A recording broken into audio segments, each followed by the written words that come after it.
And we're live. Hi friends, welcome to My Divorce Real Estate. I'm Amber Gifford and this is my husband and teammate, Scotty Gifford. So what are we talking about today? Today we thought we'd talk about the gray divorce. Ooh, gray divorce. Does everybody know what a gray divorce even is? I think some people might have a clue. Is it a movie? I don't know. That's not a good movie. Anyway, gray divorce. So it's divorces of people who are over the age of 50 years old. They consider that to be a gray divorce, which are on the rise. Yes, statistically, we've seen the rise of gray divorces over the last few years. And there's some people might think that, well, they're later in life and maybe this will be a simpler divorce. But after looking at some of the information on it, we actually think there actually might be more complex than you think. Yeah, they've actually doubled since the 1990s. Did you know that? I did not know that. Ding. Anyway, yes, it is true. I think a lot of people are have this preconceived notion that, the kids are older and out, it's probably easier to do this. But there's several reasons why it could possibly be not as easy as you think. So first and foremost, I think is a huge one is going to be health benefits. Oh, for sure, right? So if you were with your spouse and you guys have been married, you had all the kids on there, and now the kids are kind of growing and moving on, and you think, well, I'll just move on and get health insurance myself. Yeah, after a certain age, it becomes more costly. Some pre-existing conditions maybe, right? Definitely. We have a client currently who has a pre-existing condition that is going to be a lifelong battle. So going through her divorce, she's going to have trouble getting health insurance to cover these things. So as we age, unfortunately, things happen and we have conditions that need to be treated. So your health insurance costs could be on the rise. And then you, being single again, will have to be footing that bill by yourself. Yeah, exactly. So the only usually three ways to get health insurance right is to go through your employer if you have one. And then maybe you can stay on the X's plan through some COBRA, which is probably going to be so expensive, pretty expensive. And then the third one would be going to, the Medicaid, but you have to be a certain age. If you haven't reached Medicaid, you're just going to be going into the normal limbo. Yeah. So yeah, the Medicare health insurance situation could be costly. For sure. So a second thing that you could possibly be concerned about is having potentially more assets because you are of an older age. Yeah, so you've had the benefit of time on your side and you've been accumulating more of those assets, so maybe that thing's going to be mostly a positive thing, but there might be some net unrealized gains that are in those IRAs or 401ks, especially if you're talking about some corporate stocks. So that's where we would want to get someone involved, and that our team of people around us with the CDFAs that we can connect you to help you walk through some of those unknowns of those, because those get really complicated and really it's. You definitely need help from a third party, and a CDFA is a certified financial analyst that delves in the divorce arena to help you with those assets and the division of them and what can possibly or potentially carry you long term if you are single again.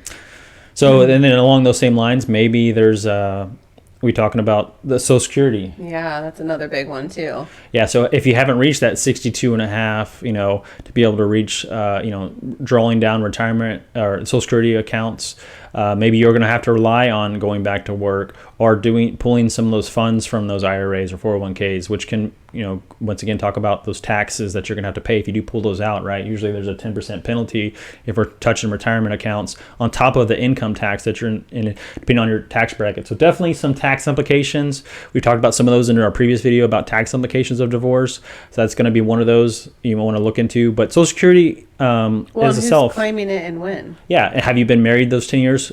Likely, if you're in a gray divorce, maybe you've been married for those long time, but maybe this is your second marriage and you haven't reached, the 10 years for claiming the Social Security benefits. So I think the next thing is we're going to jump into is the college.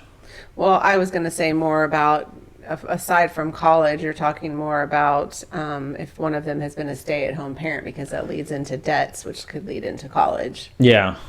So if one of you have been a stay-at-home parent all these years, your potential to go out and get a high-paying job is probably less than someone who's 10 years younger than you, right? I mean, they do take that into consideration. I mean, time is not on your side at this point, right? You can't build up that new retirement account, or you can't go get that job and work your way up the corporate ladder, right? So Right, you're competing with 20 and 30-year-olds that are out of college or have more experience because you haven't worked for 20 years, which there's nothing wrong with that. But that's something that you have to take into consideration. That also, creates, if you're planning on keeping the home and buying out your spouse, you have to have lender approval to do so. And if you're not working or you haven't been working, what's your potential of your income earnings, as well as what kind of debts do you have? Kids' cars, kids' cell phones. We know a lot of people who pay for their kids' cell phones still. There could be just accumulated debt from having children, or even your own debt. I mean, like credit card stuff, and then college. Yeah, exactly. So talking about that qualifying for the keeping the home, like at this point, maybe you want to keep the home because you've been in that home for so many years, and you think that's where the kids are going to come back home from college or whatever, right? If you're going to keep that home, you're going to have to qualify to keep that home, right? So it's going to come down to, like Amber said, the income and the debt. Those debt to income ratio is really going to matter to get you qualified for that. So can your income that you have now by yourself going to be able to sustain that home? Not just in your eyes, but in the bank's eyes too. Right. And for how long, right? Yeah, and then we can get into, a little bit of the qualifying. You're going to have to receive income for 6 months. If you haven't been working for 6 months, that income's not going to count, right? So what does happen to the house? Again, you're back to the same scenario that we're always here working with you and having that team of people to help you navigate through all of this. The college part of it, if you do have children that are in college, Texas has a no obligation to pay for that. You can negotiate anything in your divorce. However, it's not typically noted in a decree that one spouse or the other is paying for that. And if you have kids that are, still in college, that's another huge debt to consider. Yeah, college expenses have been on the rise for the last, 20 years, right? And so they're just astronomical at this point. Sending kids to college is not a cheap endeavor. But I'm sure it's something that most parents want to provide for their, children if they can. So taking that into consideration when you're going through the divorce is going to be a factor, because like Amber said, if they're 18 or if they graduate high school, there's no obligation in Texas to pay that child support anymore. So what are you looking at? The other thing, talking about, alimony or spousal support if you've been married for those a long time. Well, there is no alimony considered in Texas, but yeah, it's dependent upon a situation. Yeah, it's going to come down to spousal support. Yeah.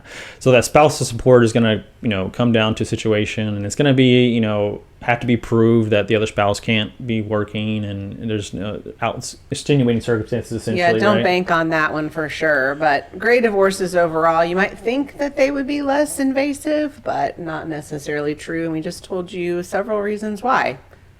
One, it's going to be health insurance, retirement accounts, Social Security. Your health condition plays a role in all of that if you haven't been working. Yeah, complicated of having those more assets and what they are, and where they are, what are they in, and then also, the Social Security and then the college fund. So those are all things to consider when you're talking about going through a gray divorce. We are here to help all clients work through these situations about the home and what they're going to do, and connecting them with all the right people. We believe in having a team around you to make those informed decisions about what life's going to look like going forward. So we hope you found that helpful, and as always, we're here to bring you real life experiences to all your real estate needs.